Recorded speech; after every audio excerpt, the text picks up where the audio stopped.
बच्चों आज हम सीखेंगे एक्टिव एंड पैसिव वॉइस। ठीक, सबसे पहले जानेंगे इसमें वॉइस क्या होती है, इसके बाद एक्टिव वॉइस, फिर पैसिव वॉइस, और इसके बाद आप सीखेंगे parts of voice and then changing active and passive voice. Clear है? चलो, तो सबसे पहले हम जानते हैं वॉइस क्या होती है। Voice is the form of the verb which indicates whether the subject is the doer of action, something is being done to it.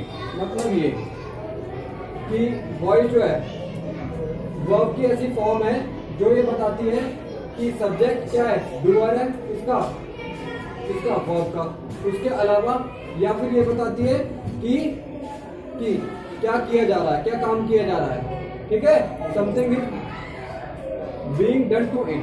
ठीक, उसके लिए या इसके द्वारा क्या किया जा रहा है। समझ में आया बात? दोबारा से बताता हूँ। ठीक है, वॉइस क्या है, वर्ब की ऐसी फॉर्म है जो हमको ये बताती है कि सब्जेक्ट कोई काम कर रहा है, पहली चीज ये। दूसरी बात ये बताती है, वॉइस जो है हमको ये बताता है, सुन लो मेरी बात, कि वर्ब की फॉर्म, ठीक है, जो ये बताए क्या बताते हैं कि सब्जेक्ट कुछ काम कर रहा है या फिर सब्जेक्ट के लिए कुछ काम किया जा रहा है। समझ आ रही है बात? जैसे एग्जांपल से समझ लेते हैं। अगर आप एग्जांपल बता रहा हूँ मैं, उसके लिए थोड़ा वेट कर लिया करो। Rama writes a letter. ठीक है, इस सेंटेंस में आप देखोगे, इस सेंटेंस में क्या बोला गया है कि रमा एक पत्र लिखती है। रमा एक पत्र लिखती है। तो आपको क्या पता चल रहा है कि रमा कुछ काम कर रही है। ठीक है, डूअर है वो, किसकी, लेटर लिख रही है। ठीक है, काम करने वाला, करना है, काम करने वाली। ठीक है, उसके अलावा अगर बात करें हम, काम क्या किया जा रहा है, एक पत्र लिखा जा रहा है ना। क्या काम किया जा रहा है, पत्र लिखा जा रहा है। ठीक है, तो यही आपका क्या है, वॉइस है। वॉइस क्या करता है, आपको एक तो डूअर के बारे में आपको जानकारी देगा। ठीक, दूसरी चीज क्या है कि क्या काम किया गया है। ठीक है, उसी को आप क्या बोलते हो, वॉइस बोलते हो। क्लियर है? आप समझ में आ गया? ठीक है, तो एक्टिव वॉइस क्या होता है, सबसे पहले ये जानते हैं एक्टिव वॉइस क्या है। A verb is in the active voice when the subject does something that is the subject is the doer of the action। जब वर्ब हमें ये बताती है, वर्ब की वह फॉर्म हमें ये बताती है कि सब्जेक्ट कुछ काम कर रहा है। ठीक है, सब्जेक्ट कुछ काम कर रहा है। सब्जेक्ट क्या है, सब्जेक्ट क्या है, डूअर है। डूअर मतलब समझ रहे हो ना, काम करने वाला। ठीक है, तो ऐसे सेंटेंस में हमको क्या पता चलता है कि ये एक्टिव वॉइस है। ठीक है, यहाँ से कोई समस्या? ठीक है, अब अगली बात करते हैं पैसिव वॉइस की। पैसिव वॉइस क्या है, a verb that expresses what is done to the subject is said to be in the passive voice। जिस सेंटेंस में हमको ये पता चलेगा कि क्या किया जा रहा है। ठीक है, क्या किया जा रहा है, किसके लिए, सब्जेक्ट के लिए। ठीक, तो उसी सेंटेंस को हम क्या कहेंगे, पैसिव वॉइस कहेंगे। क्लियर है? दोबारा से बताता हूँ। A verb that expresses what is done to the subject, मतलब ये कि सब्जेक्ट के द्वारा या सब्जेक्ट के द्वारा क्या किया गया, जो काम किया जा रहा है सब्जेक्ट के द्वारा या सब्जेक्ट के लिए किया जा रहा है, उसी को आप क्या बोलोगे, पैसिव वॉइस। ठीक है, एग्जाम्पल से समझते हैं। ठीक है, एक्टिव और पैसिव को। पहले एक्टिव को एग्जाम्पल बताते हैं क्या है। जैसे इस सेंटेंस को देख लो आप, रमा राइट्स ए लेटर। इस सेंटेंस में आप ध्यान देना, इसकी हिंदी क्या होगी कि रमा एक पत्र लिखती है, सिंपल सी बात। और वही मैं ये कहूँ कि एक पत्र रमा द्वारा लिखा गया या एक पत्र रमा द्वारा लिखा गया। ठीक है, तो दोनों में अंतर है ना, दोनों में थोड़ा सा अंतर है। पहले सेंटेंस में क्या होता है कि आपका सब्जेक्ट कौन है, रमा।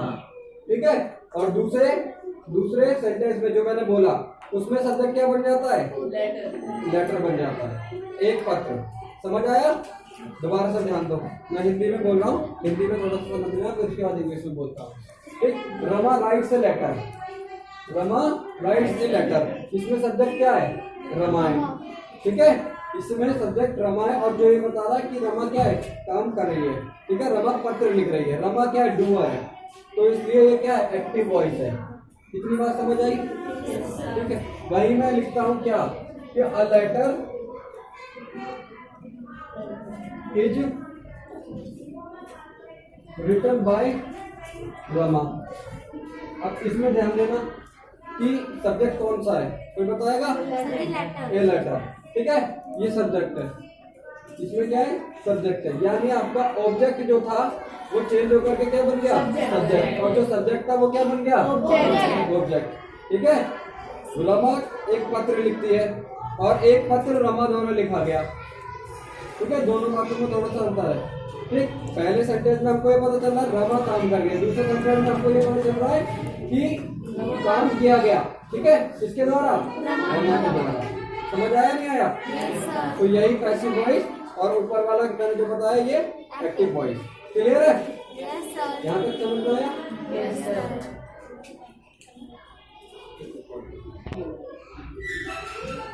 तो बच्चों यहाँ तक की बात समझ आ गई आपको?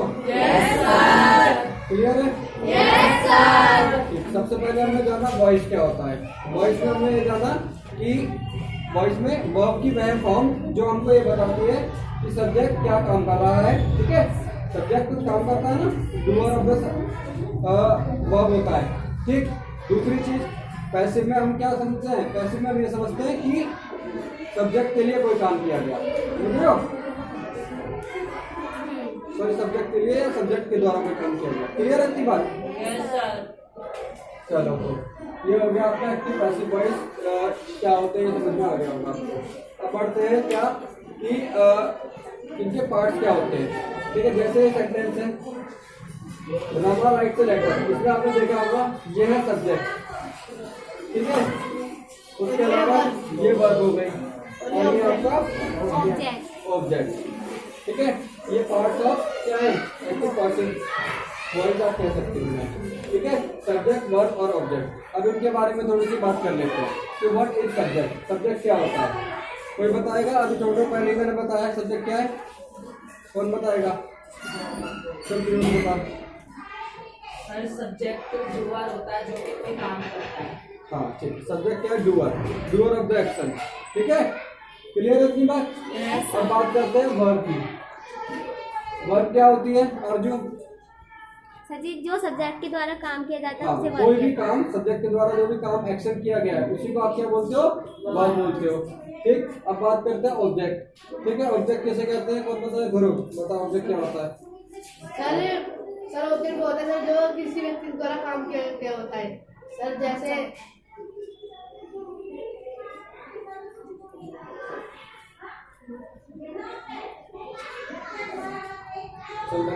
अर्जुन। सर जी, ऑब्जेक्ट वो होता है जो सब्जेक्ट और वर्ब के बाद जो बचा कुचा होता है वो ऑब्जेक्ट होता है। ये कह सकते हो तुम रिमेनिंग पार्ट ऑफ सब्जेक्ट, ये भी बोल सकते हो। उसके अलावा ऑब्जेक्ट को कौन बताएगा? ऑब्जेक्ट क्या होता है बताओ भाई, हिमांशु क्या होता है ऑब्जेक्ट?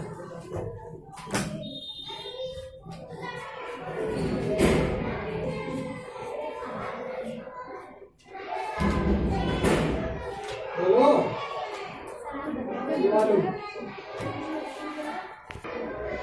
लिखो, तुम बताओ। सर जैसे रमा राइट्स अ लेटर, जो सर हमारा लेटर है वो ऑब्जेक्ट है और जो लिखना है वो हमारी वर्ब है। जैसे कि किसी सब्जेक्ट के द्वारा जो काम किया जा रहा है वो हमारा ऑब्जेक्ट है। हाँ, वेरी गुड, ठीक है। मतलब ये कि कोई सब्जेक्ट है, ठीक है, और कुछ काम कर रहा है। जैसे इस सेंटेंस की ले लेते हैं, इस सेंटेंस में रमा के द्वारा पत्र लिखा जा रहा है ना। तो जो काम किया गया है, क्या काम किया गया है? पत्र लिखा गया है ना। तो जो लिखना है वो तो आपकी वर्ब हो गई, लेकिन काम क्या हो रहा है? पत्र लिख रहा है, पत्र, ठीक है, राइट। तो वही क्या आपका जो लेटर है वही क्या आपका ऑब्जेक्ट। समझ आ गया? ठीक है। अब बढ़ते हैं हम क्या कि भाई changing rule active into passive voice. तो क्या क्या हमें चीजें देखनी पड़ेगी, क्या क्या चीजें हमें चेंज करनी पड़ेगी सेंटेंस में अगर हमको एक्टिव से पैसिव में और पैसिव से एक्टिव में कन्वर्ट करना है। तो सबसे पहले क्या करना पड़ेगा? आप क्या करोगे? ऑब्जेक्ट को चेंज करोगे, है ना। ऑब्जेक्ट को चेंज करके क्या करोगे? सब्जेक्ट बनाओगे और सब्जेक्ट को ऑब्जेक्ट। क्लियर है इतनी बात? अगर आपको पैसिव में बदलना है तो क्या करना पड़ेगा? तो पैसिव में, अगर आपको एक्टिव में बदलना है, कोई सेंटेंस पैसिव है और आपको एक्टिव में बदलना है तो क्या करोगे? उसमें उल्टा कर देंगे। मतलब ये कि आप ऑब्जेक्ट को सब्जेक्ट बना दोगे और सब्जेक्ट को ऑब्जेक्ट, ठीक है, इस तरह से। क्लियर है? अब बढ़ते हैं आगे। दूसरा रूल क्या है, आप ध्यान रखोगे इस चीज का, बाय का, बी वाई बाय, ठीक है। इसका मतलब क्या होगा ना, द्वारा, ये द्वारा, ठीक है। तो आप क्या करोगे, place by before the new object, जो आपका नया ऑब्जेक्ट बनेगा ना, जैसे इस सेंटेंस में नया ऑब्जेक्ट क्या बना है, रमा बना है ना, उससे पहले बाय का यूज करोगे, ठीक है। तो ये रूल है क्या करने का, एक्टिव को पैसिव में कन्वर्ट करने का, पैसिव को एक्टिव में कन्वर्ट करने का। सॉरी इसमें पैसिव को अगर एक्टिव में कन्वर्ट कर लो तो बाय का यूज नहीं करेंगे, क्लियर है। चलो समझ आ गई बात। चलो अब बात करते हैं अगले रूल की, change the verb action, change the verb according to sentence, according to sentence मतलब ये कि आप क्या करोगे, वर्ब को भी चेंज करोगे अकॉर्डिंग टू टेंस, जो आपका टेंस है उसके अकॉर्डिंग क्या होती है, वर्ब भी चेंज होती है, ठीक। अब जैसे इसमें देखो, रमा राइट से लेटर, ठीक। इस वाले सेंटेंस को बताओ कौन सा सेंटेंस, कौन सा टेंस है ये, पास्ट इंडेफिनिट है ये, प्रेजेंट इंडेफिनिट है ये, ठीक है, प्रेजेंट इंडेफिनिट टेंस है ये, ठीक। और इसको मैंने क्या किया गया, इसको कन्वर्ट किया, ठीक है। इसमें आप देख रहे हो यहाँ पर रिटर्न लिखा है, वर्ब की फॉर्म चेंज कर दी मैंने, ठीक है। कौन सी फॉर्म होती है ये, वर्ब फॉर्म होती है, समझ रहे हो। तो सेंटेंस के अकॉर्डिंग क्या होता है, वर्ब की फॉर्म भी हम क्या कर देते हैं, चेंज कर देते हैं, अगर आपको पैसिव में कन्वर्ट करना है, और अगर पैसिव से एक्टिव में कन्वर्ट करना है तो भी चेंज करना पड़ेगी वर्ब की फॉर्म। जैसे अगर ये थर्ड, अगर मानते चलो इसी सेंटेंस को हम चेंज करना है एक्टिव में, तो यहाँ पर क्या करना पड़ेगा आपको, रिटर्न के जगह राइट यानी फर्स्ट फॉर्म में लाना पड़ेगा, क्लियर है इतनी बात, ठीक है। तो ये था आपका कुछ आज का वीडियो जिसमें आपने क्या समझा, एक्टिव पैसिव वॉइस क्या होते हैं, ठीक। और उसके अलावा आपने ये समझा कि parts of active voice, passive voice क्या है, और rules of changing active into passive voice. अगले वीडियो में आपको पता चलेगा कि कौन कौन से रूल्स होते हैं आपको एक्टिव को पैसिव में चेंज करने के लिए, पैसिव को एक्टिव में चेंज करने के लिए, ठीक है। Thank you.